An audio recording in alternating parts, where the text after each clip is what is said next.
I want to share with you something that I've called a year with a difference. The year began with the General Assembly, but there had been months beforehand of planning and preparation. As the title of the role, the Moderator of the General Assembly of the Church of Scotland suggests, that first week is a key one in the whole year that lies ahead. The new moderator is elected after the opening worship and following prayer and the laying on of hands.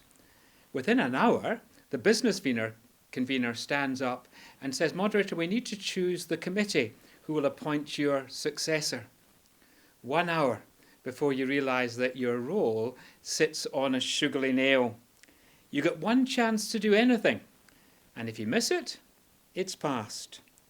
The job of moderator at the General Assembly is to ensure that the business is done fairly, smoothly, and effectively, that you move as quickly as possible through items which simply have to be acknowledged, and spend time when issues need to be teased out.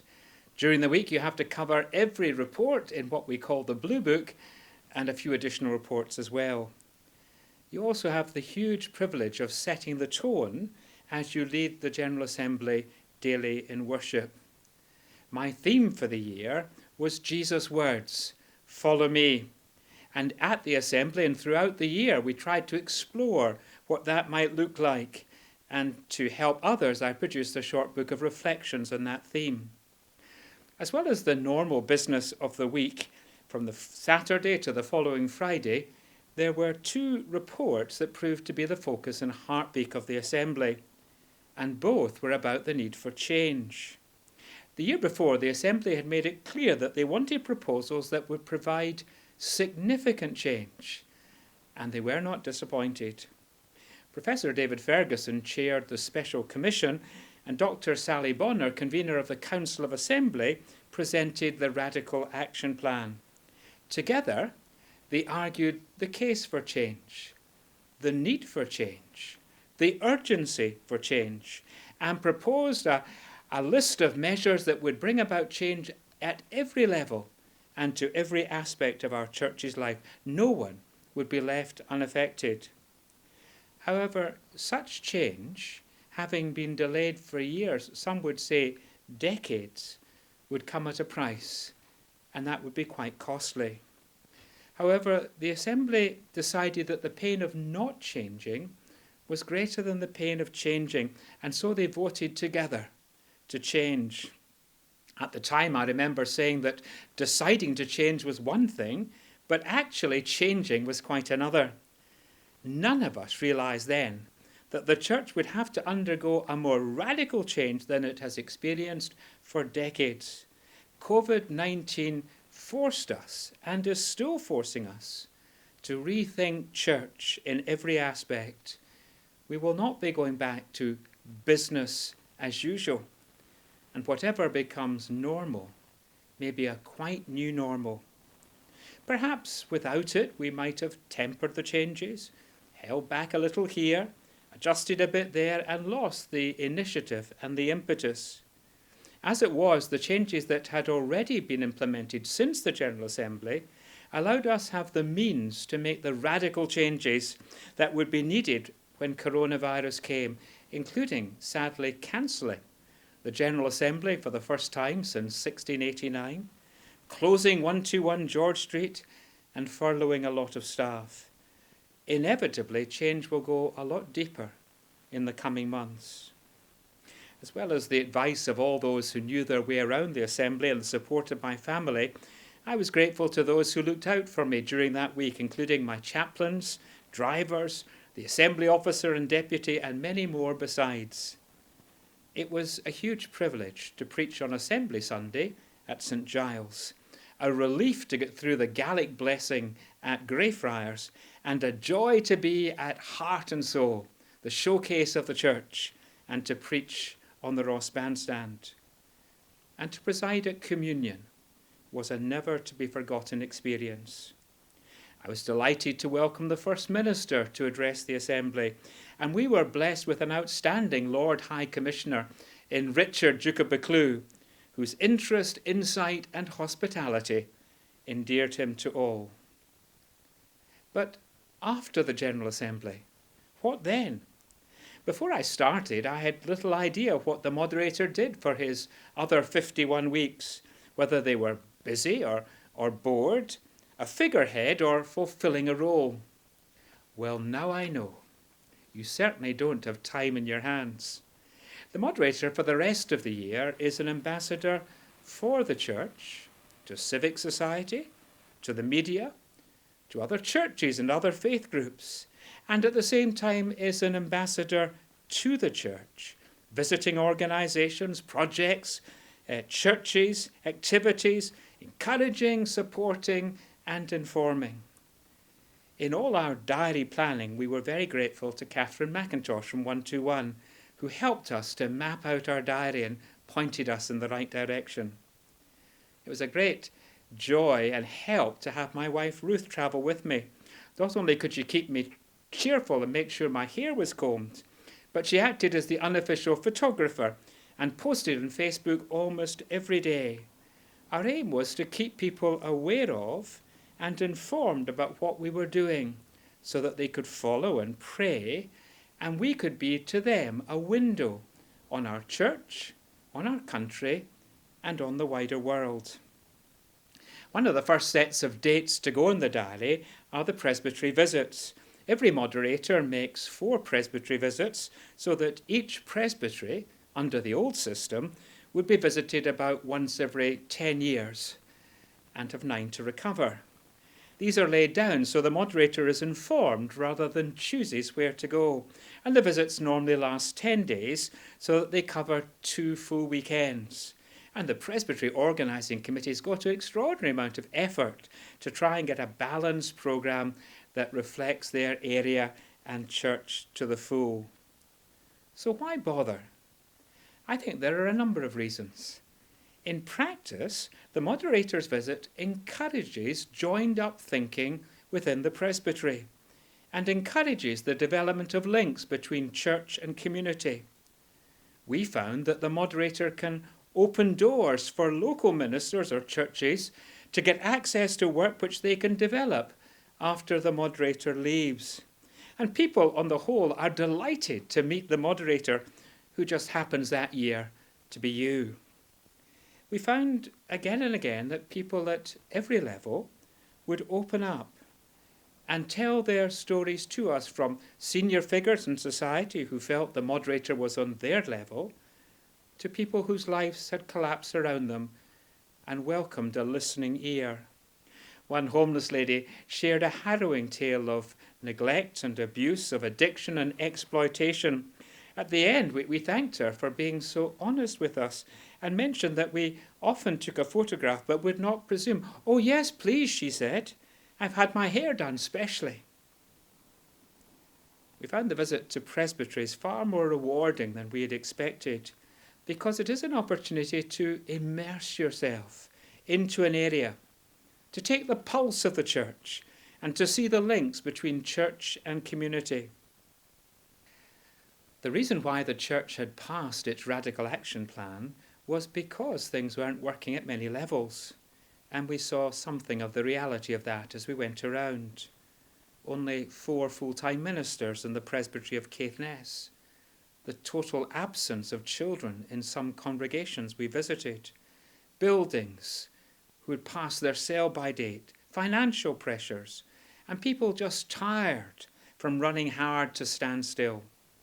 However, there was nowhere that we went that we didn't meet ordinary people doing extraordinary things, serving where God had placed them with dogged cheerfulness, willing to try new things, making new links with the community in order to work with them, not just try and do things for them.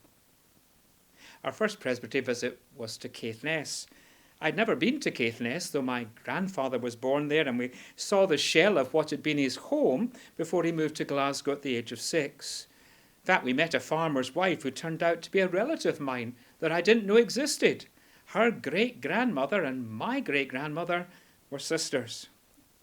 We didn't realise till we travelled up on the train that the journey time between Edinburgh and Inverness is shorter than the journey time between Inverness and Wick.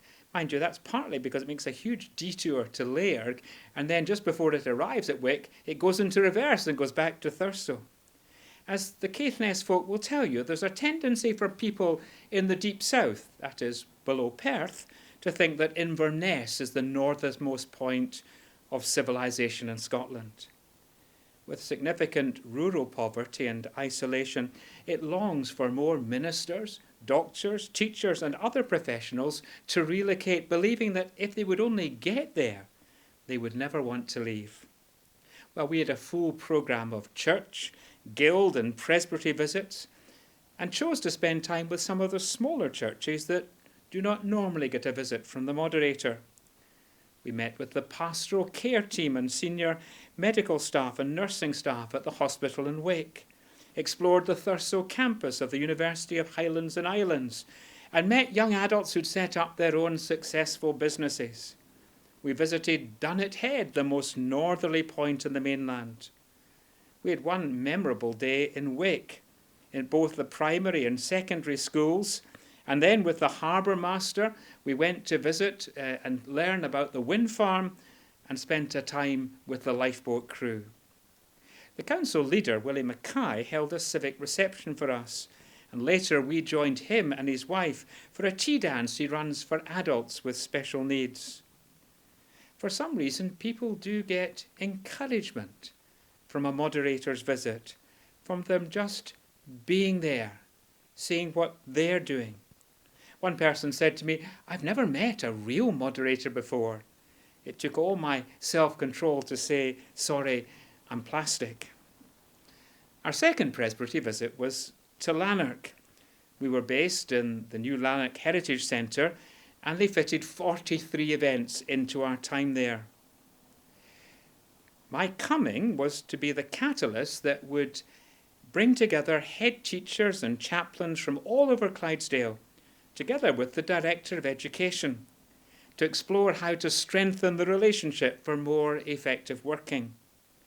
The only downside was that I had to prepare a keynote speech on something which, until I started to prepare for it, I knew not very much about.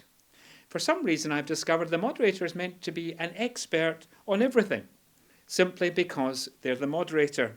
For instance, I would find myself on another occasion travelling to Birmingham in order to preach a sermon to mark the 200th anniversary of the death of James Watt. I arrived to find that the bishop was leading the service, that the Lord Mayor was in attendance, and I was told that the world's leading expert on James Watt, a local professor, was sitting in the congregation. I'm glad that none of them knew that for a long time all I'd written in my notes in terms of preparation was the question, do you think I could whistle the theme tune of Thomas the Tank Engine for 20 minutes and get away with it? But in the end, I managed to produce something.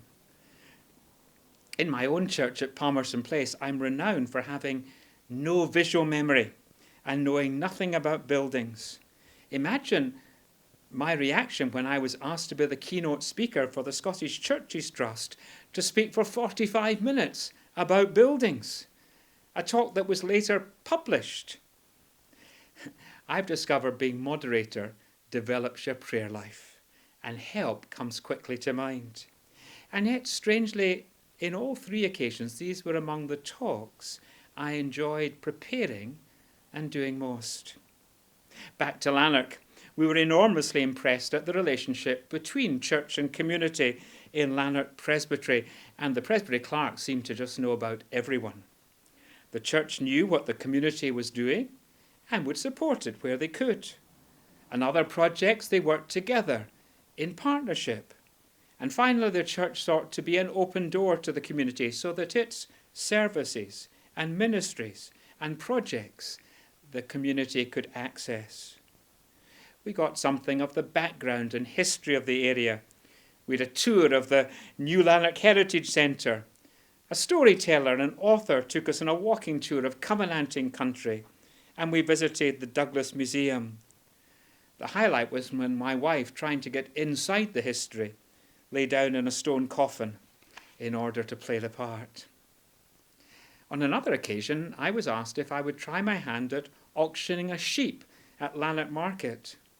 It was only a virtual sheep, but it raised a good sum of money, although the money was also virtual money. I thought I did pretty well. Then, however, we had lunch with local farmers and explored the issue of isolation and suicide among farmers, having brought in our own specialist farming minister, Cliff Blackshaw, from Ayr. On another occasion, Ruth and I were asked to ride out on horseback for 90 minutes to check the boundary stones. They may have checked the stones. I was just checking I wouldn't fall off, having not been on a horse for 40 years. I experienced cafe church for the first time and enjoyed it, and enjoyed participating in 3 different Sunday services each Sunday I was there. We developed a good relationship with Provost Ian McCallan and with the Lord Lieutenant for Lanarkshire, Lady Susan Hockey, and met them both on several occasions, including when asked to take a short service of remembrance at Carluke's War Memorial.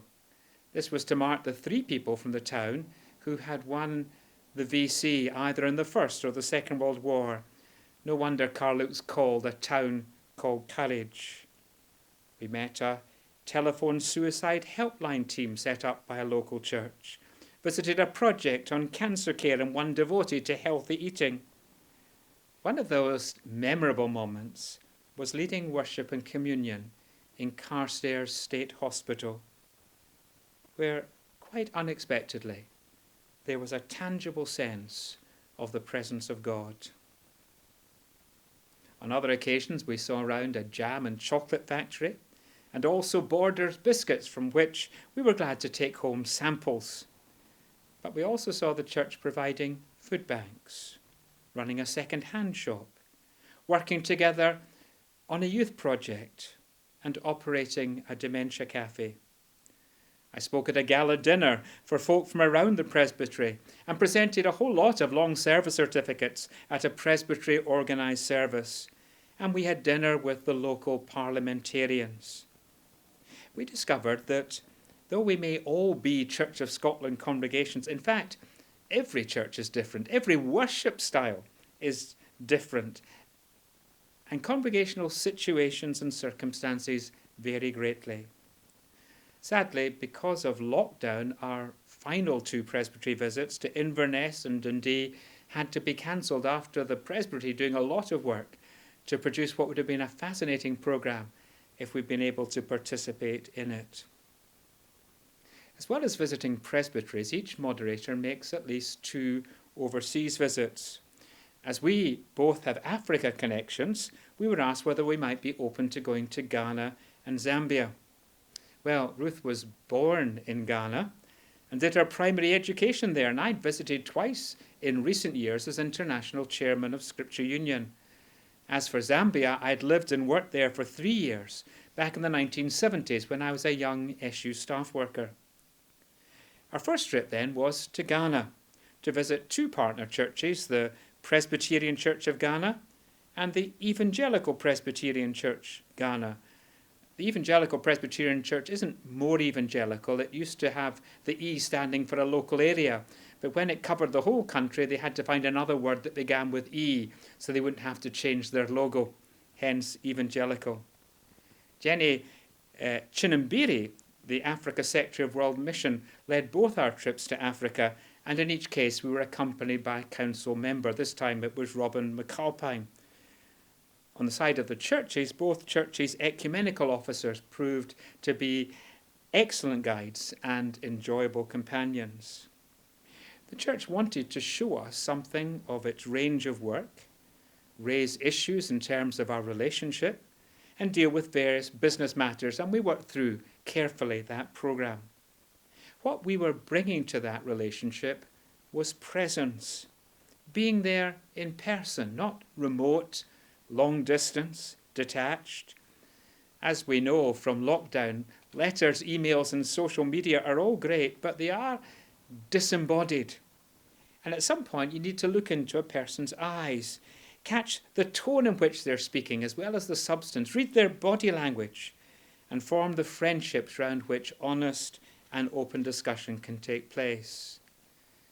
As part of our trip, we went to Cape Coast Castle and El Mino Castle, to be reminded of the horror and the shame of the slave trade, and that door, the door of no return, which spelt the end of hopes for so many.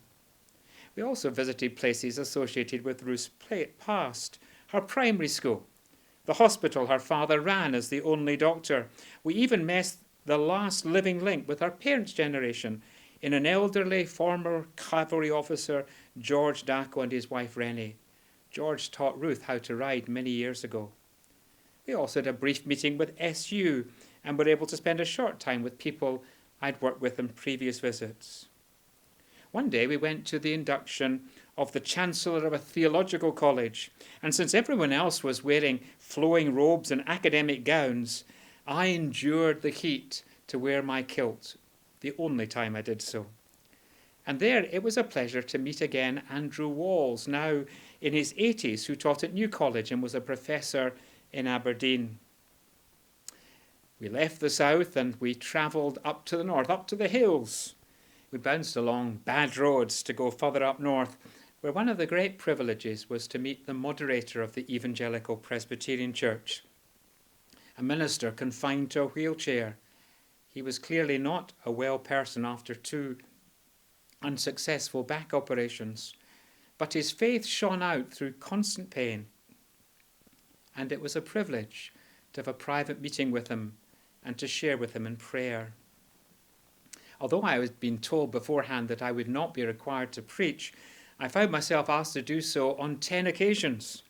Not wanting to weary our team, I tried to find something new every time, but always began, let me tell you a story. On one occasion, after having been asked to speak at the spot at a prayer and healing service that went on for hours, Ruth was then asked to sing, and the rest of us became her reluctant backing group. Then, having recovered from that, I was asked on the spot to dedicate twins. No warning. You learn to think on your feet in this job. In fact, we found time again that however much we were prepared and briefed, there was always a twist, always something unexpected, which kept the adrenaline flowing.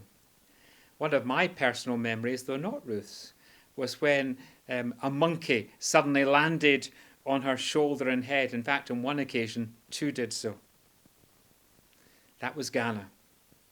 A few months later, we went to Zambia to work with the United Church of Zambia. Keith and Ida Waddle have been in Africa for 30 years, and they are currently Church of Scotland mission partners. They were wonderful hosts and guides. We were impressed by their vision, energy, wisdom, and love for Christ and for the Zambian people.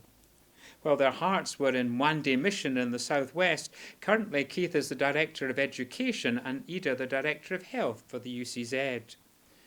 Our visit was to overlap with a group from the Guild, plus someone from World Mission and the National Youth Assembly Moderator.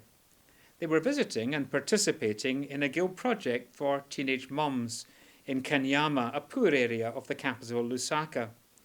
We spent a very happy couple of days with them before we set off north.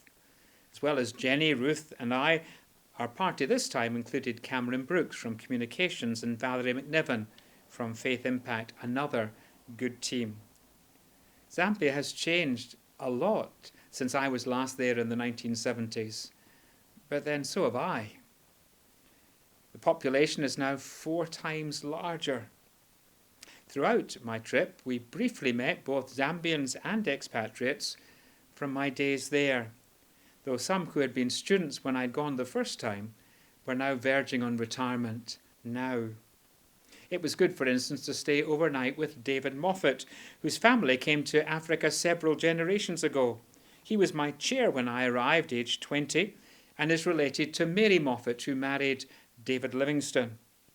As in Ghana, we took time to listen carefully, to try and understand something of the political, economic, and spiritual situation and the needs that they faced at this time. We were encouraged to see how much the church had grown. And again, as in Ghana, I was invited to speak regularly without warning. Help is a very useful prayer. Open your Bible, stand on your feet, and off you go. We visited a whole variety of UCZ ministries and churches, schools, hospitals, and the university. In the one service I had been told about that I was to preach in Trinity UCZ, at the end, as our party shook hands 1,000 times, I met my former Zambian boss and another good friend from those far-off days. They then decided to stay for the second service, and so not to weary them, instead of repeating the sermon, which is what I'd intended, I had to quickly think of another sermon I could use on that occasion. We heard something about the church's work with HIV/AIDS. We met the senior leadership of the church in headquarters. Later, when going north, we visited Chipembe Farm College and school. And at the farm college, I was told that the latest fish pond was going to be named after me, Sinclair Fish Pond. Fame at last. Although I think probably they renamed it when the next notable person arrived. Our last few days were spent down in Western Province at Mwandi Mission, where we saw the hospital and the school. Climate change has brought significant drought to that part of Zambia, and harvests have failed time and again. Indeed, throughout the country, whether through drought or through AIDS and HIV, many Zambians have poor autoimmune systems. And since we've returned from Zambia just before lockdown, the Waddles have been working hard to prepare church and country for the impact of COVID-19, knowing that if it got hold, with the absence of intensive care beds, even of oxygen, it would be devastating in the packed shanty towns or in areas of poverty and drought. We were privileged to visit a feeding program for villages where successive droughts have ruined the harvest, and to see the quiet, dignified chief of that village, who had looked after his people for years, having himself to queue for food, was deeply moving and disturbing. More humbling was that after collecting their food, they went over to the church to have a service of thanksgiving to God. Well, we bumped on the roads back to Livingston, our journey over, having said our farewells, our final visit being to Victoria Falls to end a quite memorable experience. In the Moderator's year, there are 3 other weeks, as we might call them, marked out. Every year, the Moderator spends a week with Crossreach, and this year they were celebrating their 150th anniversary. We began over near Ayr at Cumnor Hall, where there is a home for elderly people with dementia. I was glad to go there because back in the 1980s, I was chairman of the local committee. I found that my signature had not improved in the visitors' book after 35 years. After we left Cumnor Hall, we went to another care home in Ardrossan, South Beach, and we had an afternoon tea there to mark its 150th anniversary, which somehow morphed into an informal dance occasion, and we stayed much longer than expected. Visiting shy children in homes was transformed when you tuned into their loves, whether it was drumming or watching the singing kettle. Time spent in Rainbow House with people recovering from addiction was made more impressive when you realised that a number of those who were helping had started off as clients and been transformed by the love and care of the gospel. And the laughter at a Heart for Art class, the quality of work being produced, and the pride people took in their achievement despite struggling with memory loss made it all worthwhile. Another week was spent with the Army. Other moderators spend time with the Navy or the Air Force in rotation. We'd already been to Aldershot Barracks and preached at the Garrison Church there, and discovered that a mega breakfast is the equivalent to 2 full English breakfasts. We saw, but we did not taste. We'd also been to Edinburgh Castle on several occasions to meet the governor and to take a service of remembrance in the chapel. One memorable day, I was asked to be the officiating officer at the 21-gun salute to mark the arrival of Her Majesty to Holyrood Palace. Watched by mystified tourists, I was led out while a band played to a Sugly Days, and then asked by the soldier in charge of the gun party for permission to fire. I'd asked him in the briefing beforehand what the appropriate response was, to which I was told, "It doesn't really matter, sir. I'm going to fire the guns anyway." And so they did. Later, with my family, we had dinner at the castle with the new governor, Alistair Bruce, before I was the salute taker for a night at the Edinburgh Military Tattoo. For Army Week itself, we were escorted by the senior Army chaplain, the Reverend Duncan Macpherson, whom we'd first met as the leaders our SU camp some 30 years before. We visited the headquarters in Stirling, the personnel training office in Glasgow for a day's excellent briefing on mental health awareness, and then spent time at the Army Barracks at Lookers and Kinloss. The third week was London Week, a chance to meet some key church leaders and some politicians. Unfortunately, the forthcoming general election at that time closed the Houses of Parliament and affected our visit. We had earlier been to London for Trooping the Colour and participated in the climax of the global prayer event, Thy Kingdom Come. I spoke at the rally in Trafalgar Square. Pope Francis brought a video message, and on stage at one point we had 3 archbishops, Justin Welby from Canterbury, Vincent Nichols from Westminster, and Archbishop Angelos, the Egyptian Orthodox, alongside people like Cressida Dick, the Metropolitan Commissioner, as they prayed for those in the emergency services.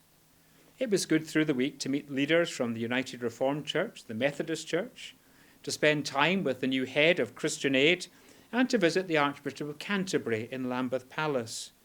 We also spent time with the deans of Westminster Abbey and St Paul's Cathedral, and had a fascinating tour of both premises. And we enjoyed our visit to the home of the Chief Rabbi. Although Parliament was shut, we did have lunch at Dover House, where the Secretary of State for Scotland is based. This time it was hosted by Viscount James Younger, and afterwards we had afternoon tea with the Lord Mayor of London. Later, on a return visit to London, we had a full tour of the House of Commons and the House of Lords, as well as time with Alistair Jack, the Secretary of State. That latter visit happened as I was invited to give the keynote address in a room in the House of Lords for an event to prepare for National Holocaust Day. Back in Scotland, we would later spend time individually with the First Minister and with each of the leaders of the other 4 parties in Holyrood. When in London, and indeed throughout the year, we were very moved to see work among the homeless. We visited Borderline and Scots Care, who work specifically with homeless Scots in London, and had a moving hour listening to the story of a sofa surfer, a homeless Scotswoman from Glasgow.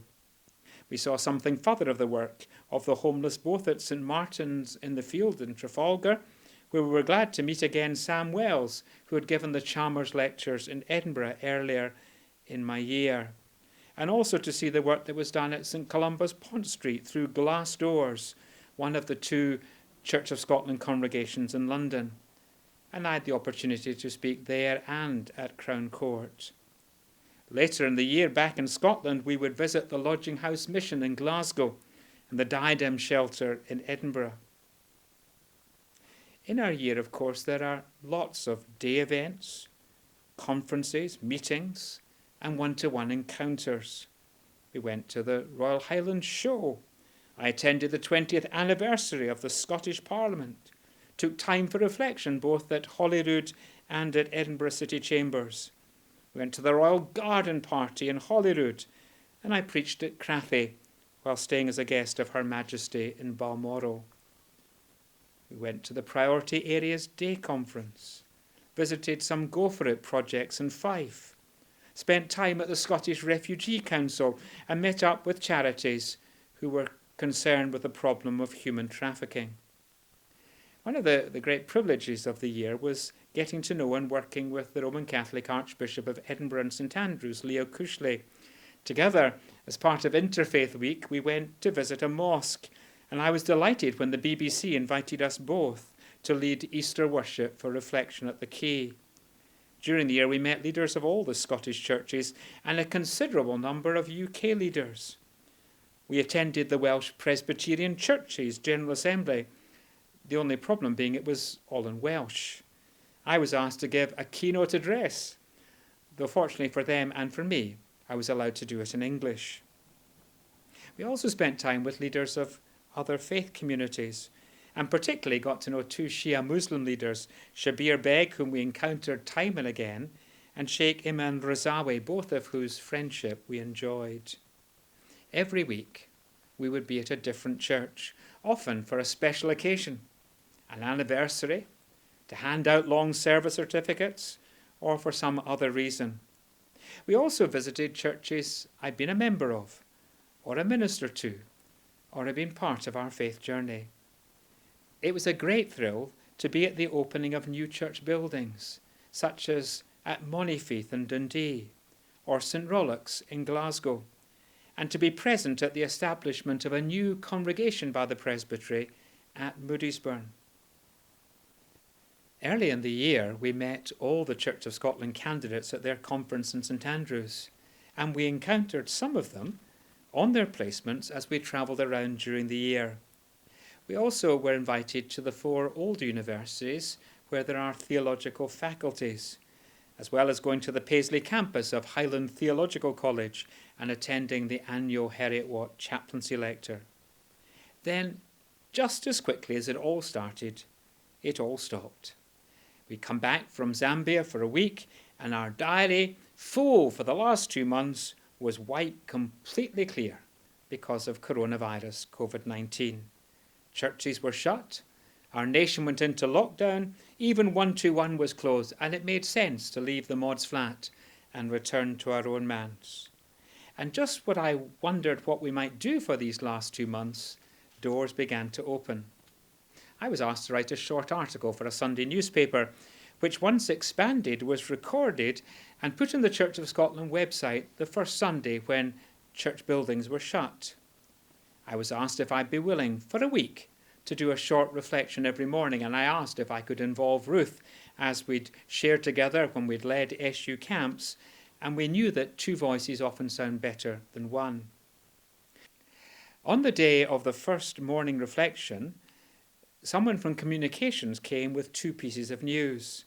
First, the Sunday talk had over 40,000 views to it across all social media channels, which was off the scale as far as they were concerned. And secondly, with lockdown imminent, if we wanted to continue to record a daily reflection, we'd have to do it all by ourselves without any outside help. Well, it seemed to have met a need, even after the churches got in on the act and have shown great creativity and imagination, presenting a whole range of virtual church experiences. In the end, a bit Heath Robinson in terms of the setup we had, we ended up posting a Sunday message every Sunday for 8 Sundays and a Good Friday message. And Ruth and I, Monday to Friday, brought a total of 40 daily reflections. If you add in reflection at a key, we ended up doing 50 online talks in 54 days, with a virtual audience of between 5,000 and 15,000 views every day. A little of our original programme was rescued, thanks to Zoom, which I'd never heard of before lockdown. I was able to give my lecture to the Oxford Centre for Mission Studies and found out afterwards that people had tuned into it from 12 different countries. I spoke in the same way to the Rotary Club of Edinburgh. Then we used social media to take up the 2-6 challenge, and we raised almost £6,000 for Crossreach by walking up and down stairs in our manse for 26 minutes. There were regular Zoom meetings for Scottish church leaders and also senior church leaders from across Britain and Ireland, and joined together by our common humanity, and unsure of what the future might hold, perhaps more ecumenical progress was made in these last 8 weeks than in the previous few years. Although no one would want to go through what we're facing just now, and although self-isolation through lockdown and social distancing has kept us apart, the Thursday clapping has brought local communities together as well as affirming those risking their lives in the National Health Service, care homes and other frontline services. I seem to have had far more media interest in the last 8 weeks than all the rest of the year put together, and had to learn new ways of being interviewed for radio and television, for print media, and how my iPhone can be used for WhatsApp record, FaceTime, and all the rest. Of course, we were sorry for our plans that we'd made not being fulfilled. But in the end, in an uncertain time, I had the opportunity to speak to members of the church right across the country and to a significant number of people from across the world. I hope I was able to share the relevance and truth of Bible stories, to reflect honestly on the impact of COVID-19, and to pray with people in all their isolation, worry, uncertainty, and pain of our current situation. And that prayer moment at 7 on a Sunday became very special when we were conscious that Christians from right the United Kingdom were pausing to pray for church and nation and for people in need. I want to give thanks to the church and to God for the rich privilege I've had this last year of being the church's ambassador. I'm thankful for the support those who have done the job before me have given constantly. And I want to assure Martin Fair of my prayer and goodwill as he undertakes this role. He certainly is going to carve out its role in a new way for a new age. To God be the glory. Thank you for your support this year.